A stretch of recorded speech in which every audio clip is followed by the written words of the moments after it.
My wife and I lived a simple life, but it was a happy one. She was the most beautiful woman I had ever seen, with her warm smile and kind heart.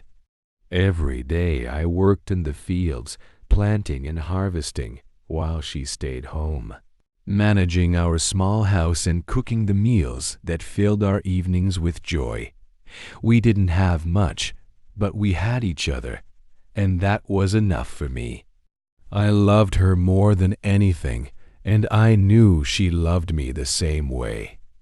Our home was surrounded by vast fields and a few scattered neighbors. Among them was a wealthy man who lived in a grand house with fine furniture, shiny windows, and a garden full of colorful flowers. He was tall, handsome, and always dressed in the finest clothes. Compared to him, I was just a simple farmer with calloused hands and clothes worn from years of hard work. But I didn't envy him. I had my wife, and that was all that mattered to me. One day, as I was working under the hot sun, the rich neighbor passed by my field. He stopped for a moment and waved, his bright smile flashing in the sunlight. "Good morning," he said, his voice smooth and confident. "Good morning," I replied, wiping sweat from my brow. "You work hard," he said, looking at the rows of crops I had planted. "It's the only way to live," I answered honestly, not thinking much of the conversation.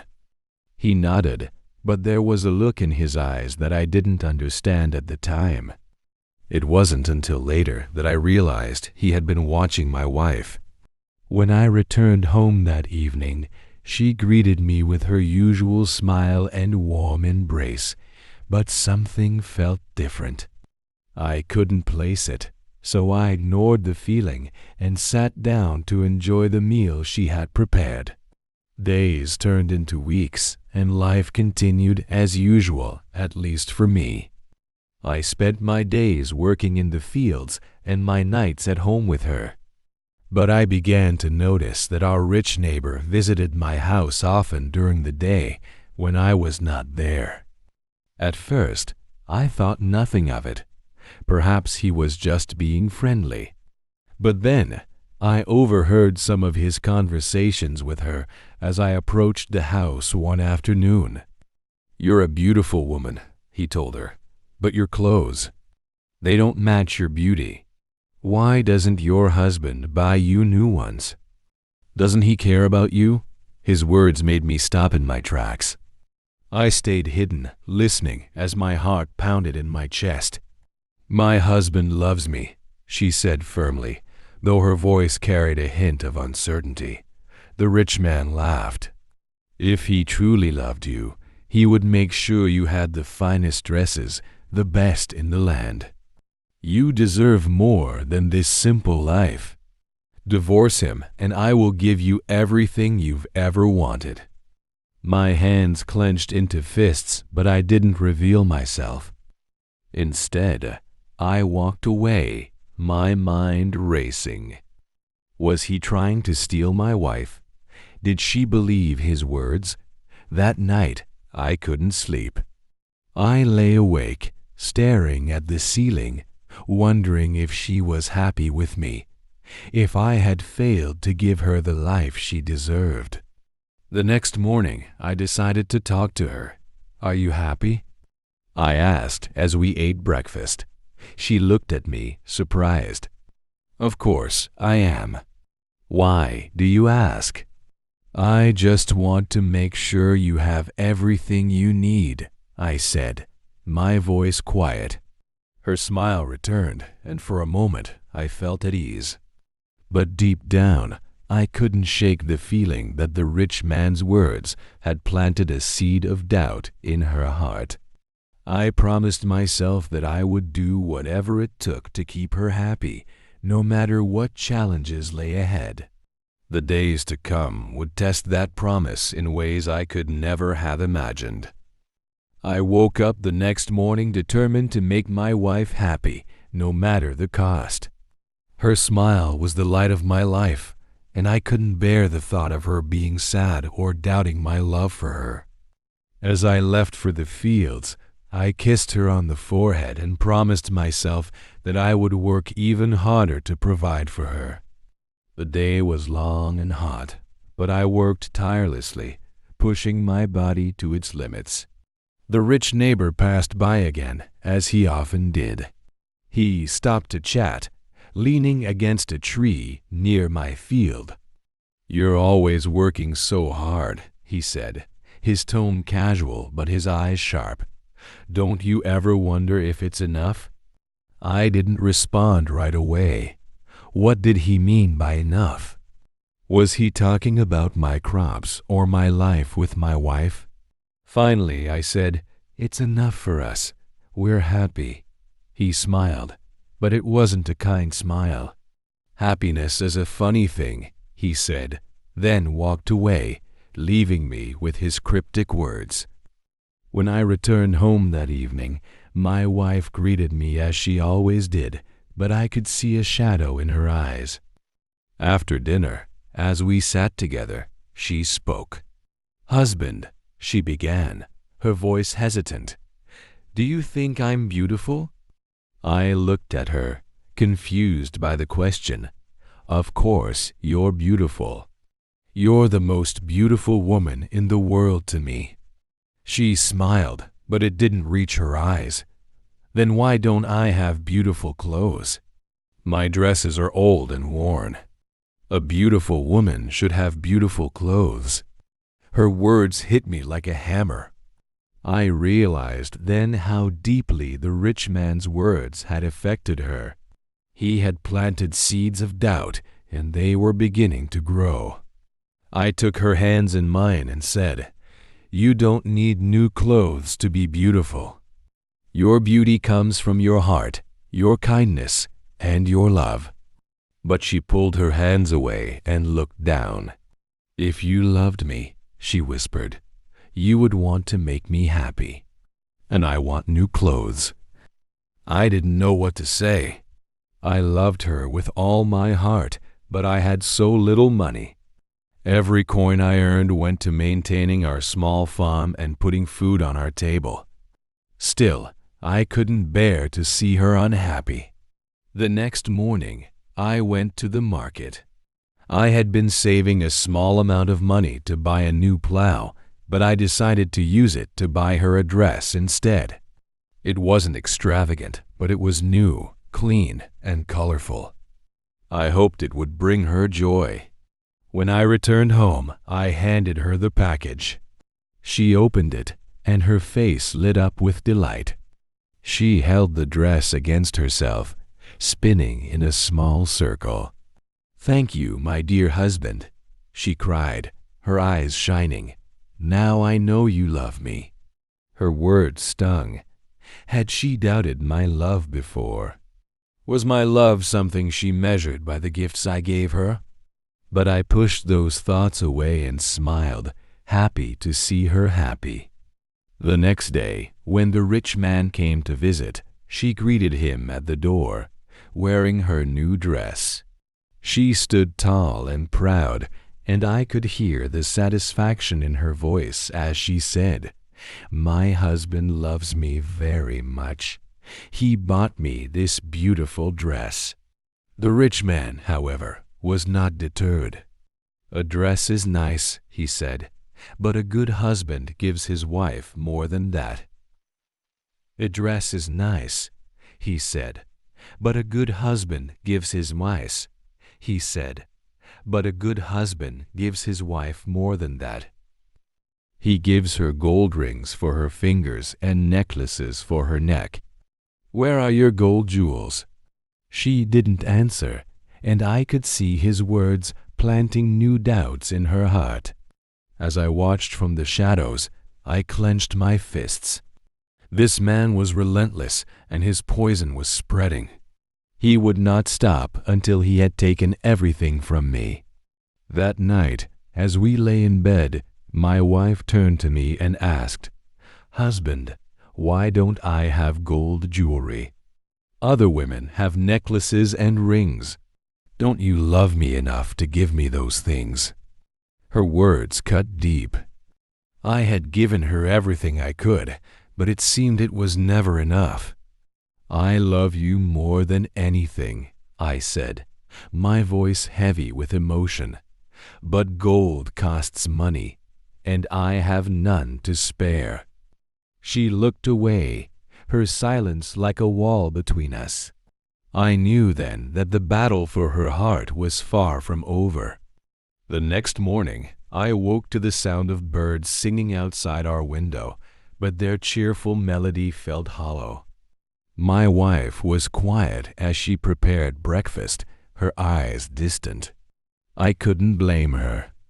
The rich man's words had woven their way into her thoughts, leaving her with doubts about our simple life. I loved her deeply, but love alone didn't seem to be enough anymore. After I finished my meal, I kissed her forehead and left for the fields. The day was long, and my work was slow. My body ached, not just from the labor, but from the weight of my worries. I couldn't help but think about her question from the night before. Why don't I have gold jewelry? The answer was simple. I was poor. My earnings barely covered our needs. Yet, even in my poverty, I wanted to make her happy. If gold jewelry would prove my love, then I would find a way to give it to her. That evening, as I returned home, I saw the rich man standing at my door. He was holding a small wooden box, and his voice carried as he spoke to my wife. "Look at these," he said, opening the box to reveal a glittering collection of gold necklaces and rings. "If you were my wife, you would wear the finest jewels. Everyone would admire your beauty." My wife's face was hard to read. She glanced at the jewelry, then back at the man. "My husband loves me," she said, though her voice lacked its usual strength. "He bought me this dress." The rich man laughed softly, his smile smug. "A dress is nothing compared to this," he said, holding up a shining necklace. "If he truly loved you, he would give you these. Leave him, and all of this will be yours." I stepped forward then, my presence startling both of them. The rich man quickly closed the box, his eyes narrowing as he saw me. "Good evening," he said, his tone oozing false politeness. "Good evening," I replied, my voice steady though my hands trembled with anger. My wife looked at me, her face pale. "I didn't invite him," she said quickly. "I know," I said, though I couldn't hide the hurt in my voice. "Go inside." She obeyed, leaving me alone with the rich man. I stared at him, my jaw clenched. "You've done enough harm," I said. "Stay away from my wife," he smirked. "I'm only offering her what you can't." Without another word, I turned and entered the house, slamming the door behind me. My wife stood near the table, her hands wringing the fabric of her dress. "Husband," she began, but I held up a hand. "I know what he said," I told her, "and I know why you're upset. You want gold jewelry, and I will get it for you. But you must promise me something." She nodded, her eyes wide. "Anything. You must promise to ignore him from now on. Don't listen to his words. Don't look at his gifts. Trust in me and in our love." "I promise," she said softly, though doubt still lingered in her eyes. The next morning, I went to visit my brother. He was better off than I was and had helped me before when times were tough. "Brother," I said, "I need your help. Lend me some money so I can buy gold jewelry for my wife. I will work in your fields until I have paid you back." My brother agreed, though he warned me it would be hard work. His fields were rocky and required hours of labor to clear. I accepted his terms and took the money he lent me. That same day, I went to the market and bought a delicate gold necklace and 2 small rings. They weren't extravagant, but they were beautiful. I hoped they would be enough to show my wife how much I loved her. When I returned home and gave her the jewelry, her face lit up with joy.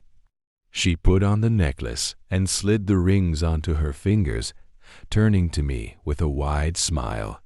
"Thank you, my dear husband," she said, throwing her arms around me. "Now I know that you truly love me." Her happiness eased the ache in my heart, but I couldn't ignore the bitter truth. Her love seemed to depend on the gifts I could give her. As she admired herself in the small mirror, I sat down heavily, my thoughts weighing me down.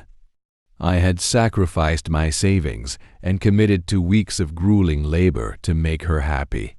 Would it ever be enough? The next day, the rich man came to our house again. This time, when he saw the gold necklace around my wife's neck, his smile faltered. "So, your husband has given you gold," he said, his voice sharp. "But a good husband does more than that. He creates miracles for the woman he loves." "Miracles?" my wife asked, her brow furrowed. "Yes," the rich man said, leaning closer. "If your husband truly loved you, he would perform miracles to make your life better. If you leave him and come to me, I will show you miracles like you've never seen." My wife stared at him, her expression unreadable. As I watched from a distance, my heart sank. The rich man's poison was spreading again, and this time it would take more than gold to protect my marriage. The days following the rich man's latest visit were filled with a tense silence in our home. My wife seemed lost in thought, her gaze often fixed on nothing in particular. I could sense that his words about miracles had taken root in her mind. Despite the gold jewelry around her neck and fingers, an invisible shadow lingered between us. I felt powerless, unsure of how to fight this new threat to our happiness. One evening, as we sat down for dinner, she spoke, her voice soft but tinged with frustration. "Husband," she said, "do you believe in miracles?" Her question startled me. I put down my spoon and looked at her carefully. "Miracles?" I repeated, "Only God can make miracles. Why do you ask?" She hesitated, her eyes darting away from mine. "The neighbor," she began, her words slow and deliberate, "says that love can make miracles. If a man truly loves a woman, he can make miracles happen for her." I felt my chest tighten with anger and sorrow. The rich man's influence was stronger than I had feared. "Wife," I said gently, trying to hide the frustration in my voice, "our love is real and strong, but I am just a man. Miracles are beyond my power." She didn't respond. Instead, she looked down at her plate, her face clouded with doubt. I reached across the table and took her hand in mine. "Do you truly believe him?" I asked. "Do you think he can perform miracles?" She shook her head slowly. "I don't know. But he speaks with such confidence. It makes me wonder if he can give me something you cannot." Her words pierced me deeply. I had sacrificed so much to prove my love, my savings, my strength, and my pride. But now it seemed even those were not enough. That night I couldn't sleep. I lay awake, staring at the ceiling, praying silently for guidance. I couldn't lose her. She was my world, and I would do anything to keep her by my side. The next day, I woke before dawn and went to work in my brother's field. The stones were heavy and the labor was exhausting, but it was a welcome distraction from the turmoil in my heart. As I worked, I began to pray out loud. "O Lord," I said, my voice trembling with emotion, "I am just a simple man. I cannot perform miracles, but I know you can. Please, show me a way to save my wife and protect our love." I worked tirelessly, my prayers mingling with the sweat on my brow. At midday, I stopped to rest under a tree. As I sat there, catching my breath, I noticed a man approaching. He was dressed in plain clothes, but there was something otherworldly about him. His eyes seemed to hold a deep wisdom, and his presence filled the air with a sense of calm. "Good day," he said, sitting down beside me. "Good day," I replied, though I couldn't shake the feeling that this was no ordinary man. "Who are you?" "I am a wizard," he said simply, his voice steady, "and I have come to help you." I stared at him in disbelief. A wizard? Could this be the answer to my prayers? "Help me?" I asked cautiously. "How?" He reached into his bag and pulled out 2 wooden sticks. "These," he said, holding them out to me, "are tools for miracles." I took the sticks, examining them carefully. They looked like ordinary pieces of wood, but the wizard's expression told me otherwise. "What kind of miracles?" I asked. He smiled. "If you touch someone with the first stick, they will transform into a donkey. And if you touch them with the second stick, they will return to their human form." My mind raced as I thought about the rich man. The image of him as a donkey working in the fields brought a faint smile to my face. "Thank you," I said, clutching the sticks tightly. "You have given me hope." The wizard nodded and stood to leave. "Use them wisely," he said before disappearing into the distance. I returned home that evening, the sticks hidden under my coat. My wife greeted me with her usual warm smile, but I could see the lingering doubt in her eyes. As we sat together after dinner, I decided to show her the miracle. "Wife," I said, holding up the first stick, "I prayed to God, and He has given me the power to perform miracles." Her eyes widened in surprise. "Miracles? Truly?" "Yes," I said, my voice steady. "Watch." Before she could react, I touched her gently with the first stick. In an instant, her form shifted and she became a donkey. She looked at me with wide, confused eyes, her mouth opening to bray. "He-ha," was all she could manage. I quickly touched her with the second stick, and she returned to her human form. She stared at me, her hands trembling. "Husband," she whispered, her voice filled with awe, "it's true. You can perform miracles." I nodded, though my heart was heavy with the weight of what I had done. "Now you know," I said, "that my love for you is strong enough to move mountains and create miracles. But, wife, I need your help. Tomorrow, I will use these powers to deal with the rich man once and for all."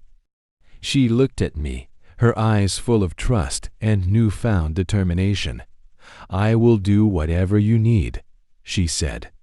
That night, for the first time in weeks, I slept peacefully, knowing that the rich man's reign of manipulation was about to end. The morning light seeped through the cracks in the wooden shutters as I woke with a sense of purpose I hadn't felt in weeks. I glanced at my wife, who was already awake, sitting quietly by the window. Her expression was a mixture of relief and anticipation. She had witnessed the power of the sticks and now shared my determination to confront the rich man. Today would be the day we reclaimed our peace. After breakfast, I prepared for the day's events. I carefully hid the second stick in the thatched roof of our small house and gave the first stick to my wife. "You know what to do," I said to her. "When he comes, don't hesitate. Use the stick, and I will take care of the rest." She nodded, her grip firm on the wooden stick. For the first time in weeks, I saw the doubt leave her eyes. She looked resolute, ready to put an end to the rich man's manipulations. I left for my brother's field, knowing it wouldn't be long before the rich man appeared at our door. As I worked, moving stones and preparing the land, my heart pounded with anticipation. I imagined the scene unfolding at our home and prayed that everything would go as planned. Back at the house, my wife didn't have to wait long. The rich man arrived mid-morning, as he always did, dressed in fine clothes and wearing his usual smug expression. "Good morning, my dear," he said smoothly, leaning against the doorframe. "Have you thought about my offer?" My wife stepped forward, the stick hidden behind her back. She gave him a cold, steady look. "I don't need your offers," she said. "My husband loves me, and he has proven it in ways you never could." The rich man laughed, his tone condescending. "Love? Is that what he calls it? If he truly loved you, he would do more than give you clothes and jewelry. Where are his miracles? Has he made your life magical?" She didn't answer. Instead, she took a step closer, her grip tightening on the stick. "I don't need your miracles," she said firmly. "But if you're so certain about your own powers, why don't you show me a miracle right now?" The rich man faltered, caught off guard by her challenge. I cannot do it here," he stammered. "But if you come with me, I will show you wonders beyond your imagination." She smiled faintly, her expression unreadable. "No," she said, "you won't show me anything." With a swift motion, she raised the stick and touched him lightly on the arm. In an instant, the rich man's confident smile vanished, replaced by a look of pure shock. His body began to shift and transform. His fine clothes ripped and fell away as his limbs grew longer and sturdier. His face elongated into a snout, and his hands became hooves. Before he could protest, he stood in front of her as a donkey, braying helplessly. "Hee-haw!" he cried, his voice no longer smooth but rough and guttural. Satisfied, my wife led the donkey out of the house and into the fields where I was working. She approached me with a determined stride, the donkey trailing behind her on a makeshift rope. "Husband," she called, her voice steady, "I've brought you some help." I looked up and saw her leading the donkey. My heart swelled with a mixture of relief and pride. She had done it. She had taken the first step in ridding us of the rich man's interference. "Well done, wife," I said, setting down my tools. "This donkey will be very useful." For the rest of the day, the donkey worked alongside me. He carried heavy stones and hauled sacks of grain, his once proud demeanor reduced to the humble labor of a beast of burden. I gave him no rest, for his arrogance had brought this fate upon himself. The harder he worked, the more I felt the weight lifting from my own shoulders. Over the weeks that followed, the donkey became an invaluable part of our household.